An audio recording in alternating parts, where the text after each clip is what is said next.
marka laga hadlayo mentor ama la taliye waa xidhiidh ku dhisan sidaa uu sheegay aqoon iyo waay aragnimo marka la taliyuhu wuxuu iibiyaa waxa weeye ama waxa uu dadka ku kordhiya waxa weeye waa aqoon iyo waay aragnimo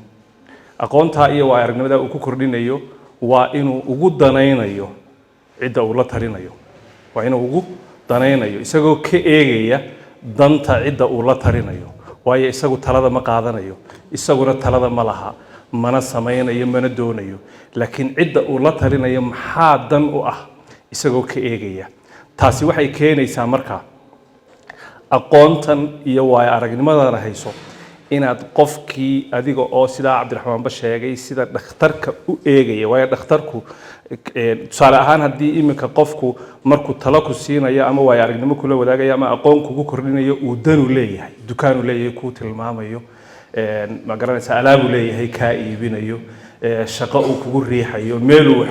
ku leeyahay oo ku leeyahay tag maalinta ogaata maxaad samaynaysaa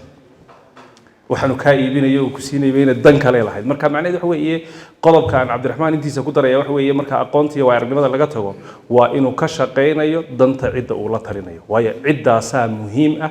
ciddaasaa danteeda iyo danaheeda laga warramayo